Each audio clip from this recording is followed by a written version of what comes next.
okay with those harsh words? Well, yeah. I mean, I understand the difference between literally wanting to kill a guy and the common day vernacular of locker room talk, the NFL vernacular. So I can separate the two. That's real locker room talk. Right. That's the kind of locker room talk that actually does happen. Right. Okay, go ahead.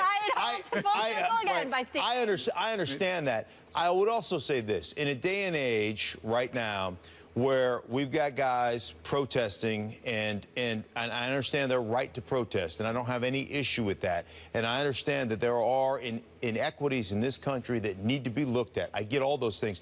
But there's a certain level of tone deafness here from Brandon Marshall using that particular vernacular that he needs to be careful with, because he's put himself in this position as one of the guys that's choosing to kneel down to draw attention to the inequities in this country and some of the police brutality things that have gone on that we have all witnessed. So there's a certain amount of tone deafness there that you really need to be careful with if you're Brandon Marshall or really anybody that's playing in the National Football League in this day and age. Go ahead, Max. Look, I didn't understand Bountygate. I still don't understand it. It's a full contact sport where part of your strategy can be to wear down your opponent physically. You know what wearing down your opponent physically means if it's not just cardiovascularly wearing down? And it's not. It means injuring them, whether it's a small accumulation of small injuries or one big one. As long as it's a legal hit, you can injure them, you know, take them off the field of play. That benefits your team. So I never understood Bountygate, to tell you the truth, which never really promoted illegal hits. Just, hey, legally hit them as hard as you can. In boxing, you're taught to punch through the target. Now, literally, as Mark pointed out, you don't literally mean leave a hole in the person's chest, but you're trying to. Knowing that you can't do it, you're trying to, and bad things can happen as a result, to the lasting bad things, to the health of your opponent in boxing and in the NFL and in tackle football, the size and speed of these guys and the nature of the game. So when someone says what they're trying to do, and it's not to be taken literally, although there can be literal consequences, by the way. We shouldn't just pretend there can't be. Bad things happen in tackle football to people, and that's kind of the name of the game. I don't get the outrage. Whatever you need to do to put yourself in the frame of mind to hit legally as hard as you can, that's what you got to do. Well, here's where I disagree with you, Max.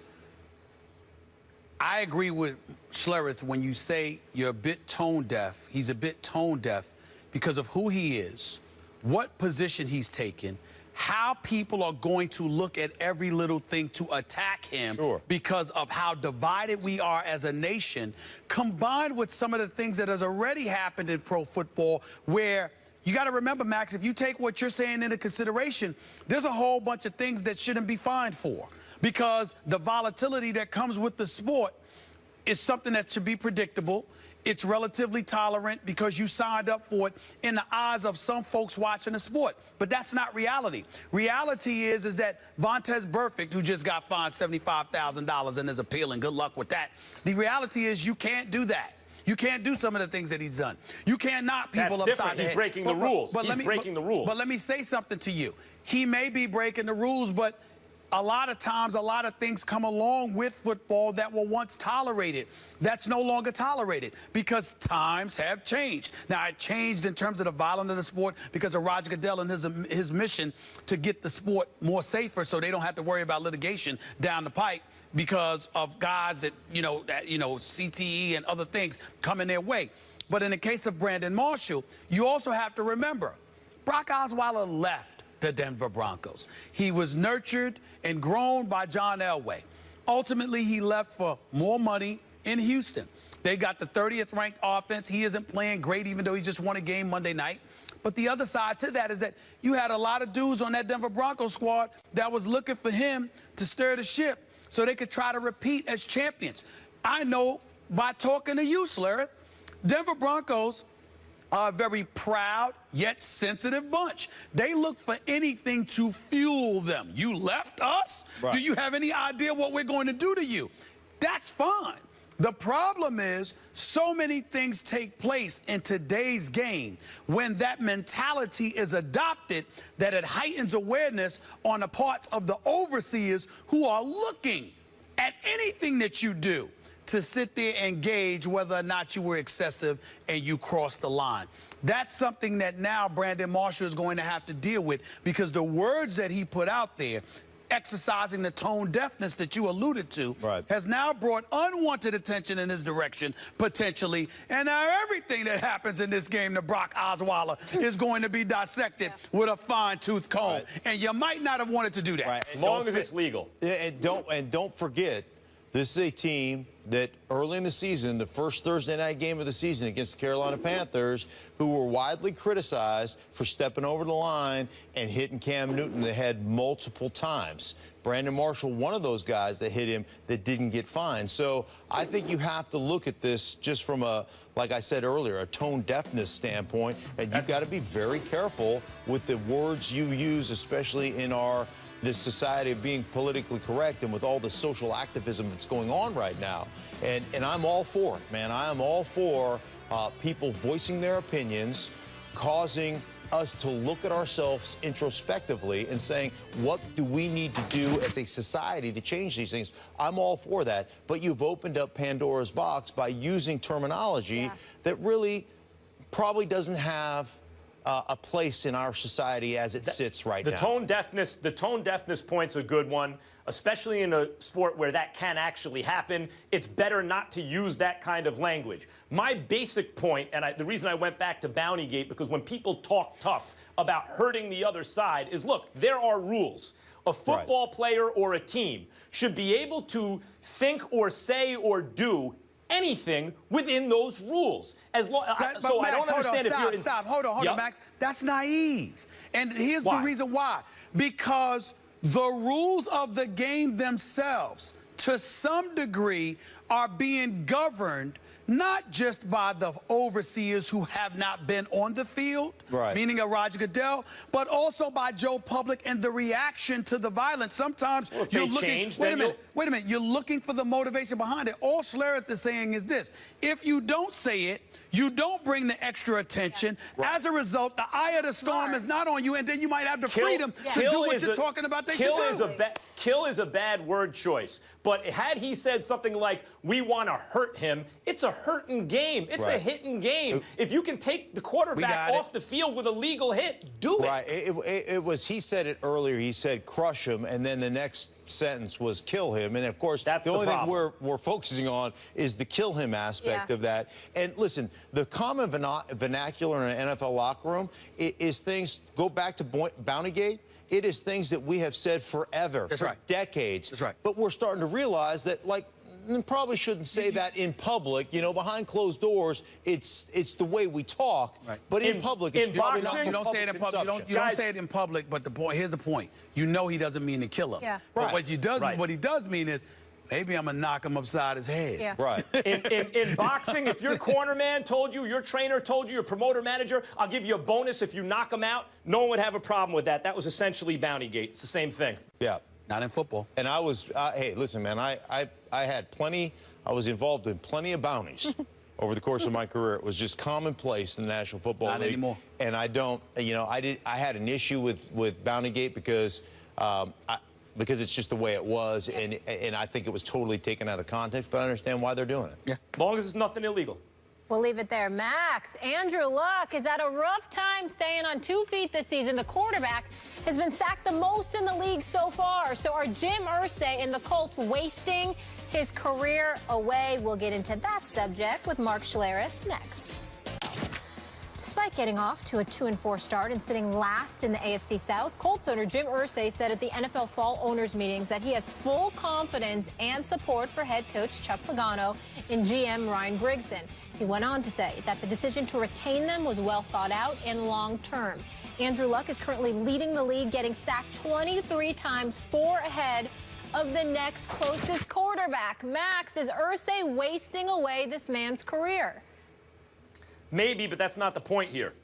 The point here is that once you extend the contracts of the coach and the GM, which he did this calendar year, 3-year extensions, would I have done that? No, I wouldn't have. Do I think it's a mistake? Yes, I do. But once you do that, you plan your work, you work your plan, as they say. You don't then start to think about making changes, as Stephen A. Smith has suggested, when you were like a play away from being tied for first in the division. So you mean now the defense collapsed, there's problems with the defense, we all know that. Andrew Luck is holding this thing together with spit and bubble gum, basically. But you have a 2-score lead with under 3 minutes left in the fourth quarter on the road against the division leader. You're about to win that game, and because you lose in overtime by a single play, essentially, you're going to allow that. Now, even had they won that game, I would have still thought it was a mistake to give Pagano and Grigson the extension. Still a mistake. But just because they lost that game, you want to get rid of them? No. The lesson of sports is to be patient. Once you give them a 3-year extension, 6 games into a season where, again, 1 play away from being tied for a division lead is not the time to start rattling cages and putting people on the hot seat. I'll give it to you, Max. You've surprised the hell out of me with this one. I'll be the first to admit it. I thought you had said asinine things before. This might take the cake. This might actually take the cake. So let me get this straight. They're in last place. They have a franchise guy you love who you said would be league MVP. Stand pat. Let's not panic. Let's work. Might. Oh, you stop it. You sound like you need to be tested. You've got to be crazy. The Indianapolis coach, before I even go any further, Slayer, just be patient with me here, my brother. Yeah. Could y'all play the sound of Max talking about Andrew Luck just about a week or 2 ago? Could you play that for me, first take? If they win the division, considering all these things, you have T.Y. Hilton, you have some guys, and we've brought that up in the past, who can catch the ball, but that's about it other than Andrew Luck. If they win the division, is Andrew Luck the MVP? No. Is he your MVP? No. Because he's mine. I told you that before the beginning. I think this year so far, even with all the shots he's taken, he's been one of the handful of best players in the league. Wasn't exactly the sound I was looking for. Let me explain. You said they have nothing else. Mark Schlereth, help me out here. What's the job of a general manager, in this case, being Ryan Grigson? What's his job? His job is to procure talent for the football team. Okay, the coach, Chuck Pagano, he's got, a couple of things. Did you know that his offensive line coach was Joe Philbin? that dude, you know, the whole Richie Incognito saga that, couldn't manage himself or his team. He's your offensive line coach. Your offensive coordinator, some dude, Rob Chudzinski, 4-12 in 2013 as the coach of the Cleveland Browns, okay? All right, I'm just 4-12. Listen, you've got him. You've got Brian Schottenheimer, who hasn't proven himself. Your defensive coordinator, Ted Monachino, I believe that's how you pronounce his name. What is his claim to fame? He's a fiery dude. He's the antithesis to Chuck Pagano. He's the yin to his yang. But it didn't look that way against Detroit. Didn't look that way against Houston. Losing games. So you got a defense that can't get it done. You got an offense that can't get it done. You got an offensive line that can't protect your franchise, dude. You got a coach that's hiring a bunch of misfits. You got a general manager that hasn't shown up to work, as far as I'm concerned, in 4 damn years. And on top of all of that, you're saying, let's work the plan. What plan? I won't even ask it's a rhetorical question because I'm done listening to you, Max. Mark Schlereth, take it over. Well, you got to be kidding. I'm not 100% sure what plan. I think there is no plan. I look at the Indianapolis Colts, and it's been this way since the Peyton Manning days. I've always thought they were an 8-8 talent team that went 12-4 every year because Peyton Manning made up for a multitude of sins. That's who that guy is. Now you've got Andrew Luck, who I think still is one of the best players in the National Football League, a great quarterback, but you haven't surrounded him with the talent you have. And hasn't protected him. Right. You have a guy that tends to hold the ball a lot longer than Peyton Manning held the ball. And you know, he's taken the brunt of that responsibility. He's put it on his shoulders. But the bottom line is you haven't either drafted well or maybe worse, you haven't developed players well enough to protect your quarterback. This guy is a guy that missed half the season last year with, I believe, a lacerated kidney. Yes. Last time I checked, when you have internal organs, that is bad. Internal organ injuries, that's a bad situation. And he's been sacked 23 times and been Mark, hit let me ask you a about 30 question. more. Mark, let me ask you a question, because clearly all that's true, and they haven't done a good job, which is why I wouldn't have given the coach and the GM and the extensions that they got, right? Okay, but once you give them the extensions, 6 games into a season where the division is still up for grabs, you want to make changes now? Well, listen, at the end of the season, I think it's completely fair for their owner to evaluate the decision he made, and is it the right decision? Because we go all the way back, they were having offensive success. Who was the offensive coordinator that took over as the interim coach for the Indianapolis Colts, who's doing great things in Arizona right now, Bruce Arians. They haven't produced offensively since Bruce Arians left. And I would say this, just to clarify my position on what Max is alluding to. I understand that you can't change Pagano now, because if you get rid of him, as I think it was Doyle, or yes, Greg Doyle does an outstanding job. He works. He wrote about this. He was saying you don't get rid of Pagano because you got a whole bunch of people behind him you don't want to put in that position either. You don't want to elevate to the head coaching job on an interim basis for the rest of the season. Fair enough. What's the excuse for keeping Grigson? You send a message. You send a message. You get rid of him, and you let Pagano know your days are numbered unless this damn thing turns around.